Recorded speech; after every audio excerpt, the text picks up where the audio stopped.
இயேசு கிறிஸ்துவின் நாமத்தினாலே உங்கள் யாவருக்கும் என்னுடைய வாழ்த்துதலை வணக்கத்தை தெரிவித்துக் கொள்கிறேன். இந்த புதிய மாதத்திற்குள் நடத்தி வந்திருக்கிற நம்முடைய கர்த்தராகிய இயேசு கிறிஸ்துவுக்கே மகிமை உண்டாவதாக.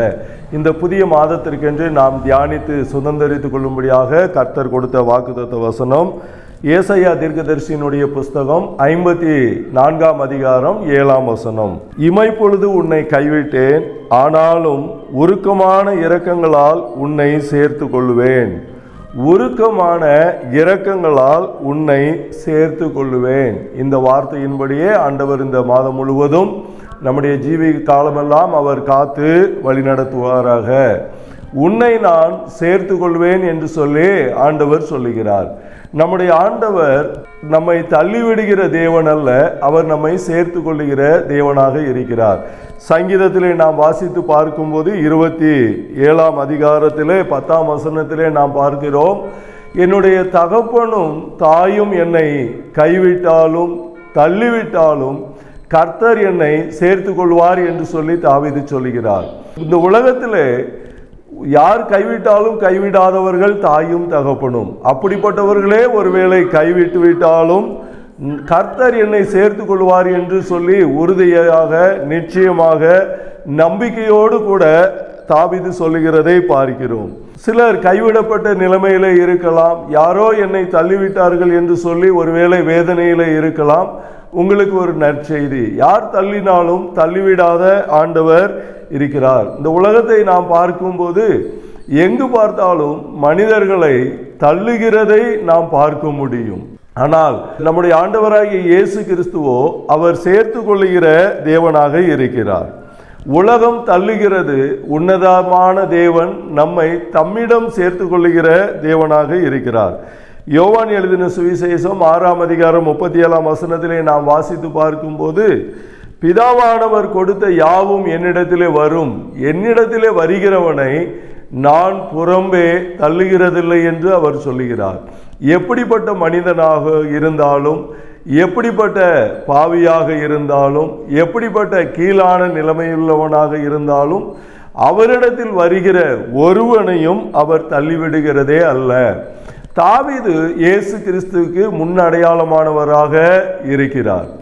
வேதத்தில் நாம் வாசித்து பார்க்கும்போது ஒருமுறை தாவீதினுடைய மனைவி பிள்ளைகள் அவனோடு இருந்த எல்லாரையும் சத்துருக்கள் வந்து கைப்பற்றி போய்விட்டார்கள். அவர்களை தேடி தாவீது செல்லும் போது அங்கே ஒரு அமலேக்கியனை தாவீது பார்க்கிறார். அந்த அமலேக்கியன் வியாதிப்பட்டவனாக இருந்தான், பசியோடு கூட இருந்தான். அவன் வியாதியிலே மரித்து போவான் என்று சொல்லி அவனுடைய எஜமானன், அந்நாள் வரைக்கும் எஜமானுக்கு உபயோகம் உள்ளவனாக இருந்த மனிதனை இனி இவன் எனக்கு உதவி செய்யக்கூடியவனாக இருக்க மாட்டான், பிரயோஜனம் உள்ளவனாக இருக்க மாட்டான் என்று சொல்லி அவனுடைய எஜமான் படையில் இருந்து தள்ளிவிட்டான். தன்னோடு கூட சேர்த்து கொள்ளவில்லை. அந்த மனிதன் உயிர் பிழைப்பதற்குரிய எந்த விதமான வசதியையும் அவன் செய்து கொடுக்கவில்லை. அப்படியே அவன் செத்து மடியட்டும் என்று சொல்லி விட்டு போய்விட்டான். ஆனால் தாவீது அந்த அமலேக்கின் இடத்திலே வந்தபோது அவனுக்கு பசிக்கு ஆகாரத்தை கொடுத்து தண்ணியை கொடுத்து தன்னிடமாக சேர்த்து கொள்ளுகிறதை நாம் பார்க்க முடியும். அதே விதமாக மேவிபோசேத் என்கிற யோனத்தானினுடைய குமாரன் 2 கால்களும் விளங்காதவனாக இருந்த பொழுது அவனை தேடி பிடித்து தாவீது தன்னிடமாய் சேர்த்து கொள்ளுகிறார். அவனுக்கு அந்த ராஜகுமாரனுக்குரிய அந்த அந்தஸ்தை எல்லாம் அவர் கொடுக்கிறார். தன்னோடு கூட நித்தம் அசனம் செய்வதற்கு, விருந்து சாப்பிடுவதற்குரிய ஏற்பாட்டை எல்லாம் அவர் செய்கிறார். தாவீது தள்ளப்பட்டவர்களை அவர் சேர்த்து கொள்ளுகிறவராக இருக்கிறார். அதே விதமாக தாவீதின் இடத்திலே ஒரு 400 பேர் இருந்தார்கள் என்று சொல்லி நாம் வாசித்து பார்க்க முடியும். அவர் வனாந்தரத்திலே அலைந்து திரிந்த நாட்களிலே அவரிடத்திலே அவர் எங்கு போனாலும் அவரோட கூட இருந்தவர்கள். அப்படிப்பட்டவர்கள் யார் என்று சொல்லி பார்த்தால் கடன்பட்டவர்களாம், முறுமுறுக்கிறவர்கள், ஒடுக்கப்பட்டவர்கள், இப்படி குறைவுகளோடு கூட உலகம் தள்ளிவிடப்பட்டவர்களை தன்னிடமாய் சேர்த்து கொண்டார். ஆனால் இதே அந்த கடன்பட்டவர்கள், முறுமுறுக்கிறவர்கள், ஒடுக்கப்பட்டவர்களை குறித்து பின்னாட்களிலே வாசித்து பார்க்கும்போது தாவீது அப்படிப்பட்டவர்களை எல்லாம் வீரர்களாக அவர் மாற்றி இருந்தார். தாவீதினுடைய வீரர்களுடைய பட்டியலிலே அவர்கள் எல்லாம் இடம்பெற்றார்கள் என்று சொல்லி பார்க்கிறோம்.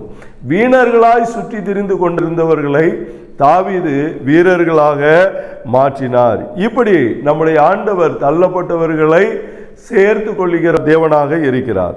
அப்போஸ்தலர் நடபடிகள் 7ஆம் அதிகாரம் 27ஆம் வசனத்திலே நாம் பார்க்கும்போது மோசேயை குறித்து அங்கே எழுதியிருக்கிறது. அவனுடைய வாழ்க்கையிலே யாத்திராகம் புஸ்தகத்திலே நடைபெற்ற காரியங்களை குறித்து நாம் அங்கே வாசித்து பார்க்கிறோம்.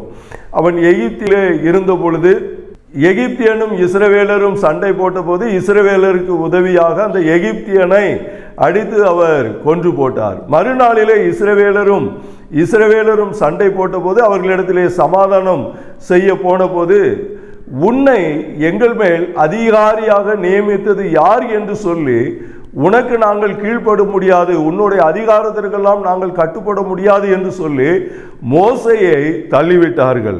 35, 36, 37 இந்த வசனங்களிலே நாம் வாசித்து பார்க்கும்போது அந்த இஸ்ரவேலர்கள் தள்ளின அந்த மோசேயை கொண்டுதான் ஆண்டவர் இஸ்ரவேலருக்கு ரட்சிப்பை, விடுதலையை, மீட்பை அவர் வனாந்தரத்திலே வரும்போது அந்த மோசையின் மூலமாக பராமரிப்பை எல்லாம் ஆண்டவர் கொடுத்தார். இந்த மோசையின் மூலமாகத்தான் ஆண்டவர் அவர்களுக்கு கற்பனைகளை கொடுத்தார், பிரமாணங்களை கொடுத்தார் என்று சொல்லி நாம் பார்க்கிறோம்.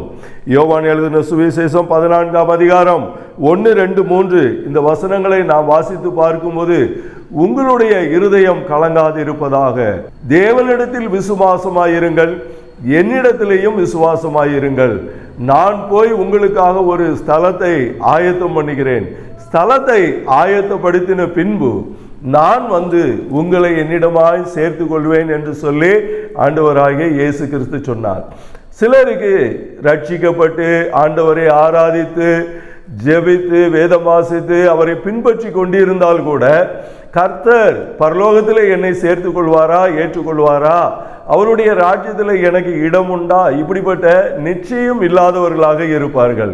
ஆனால் இயேசு கிறிஸ்து இங்கே திட்டமும் தெளிவுமாக சொல்லுகிறார், நான் ஒரு நாள் வருவேன், வரும்போது உங்களை என்னிடமாய் சேர்த்து கொள்வேன் என்று சொல்லுகிறார்.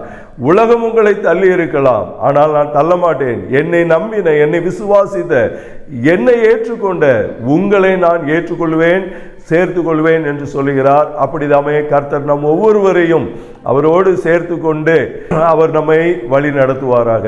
பரலோக பிதாவே, இயேசுவின் நாமத்தில் உம்மை துதிக்கிறோம், ஸ்தோத்திரிக்கிறோம், நன்றி செலுத்துகிறோம். ஆண்டவரே, தகப்பனே, தகப்பனும் தாயும் கைவிட்டாலும் உம்மிடமாய் நீர் எங்களை சேர்த்து கொள்கிறீர் என்று சொல்லி வாசித்தோம்.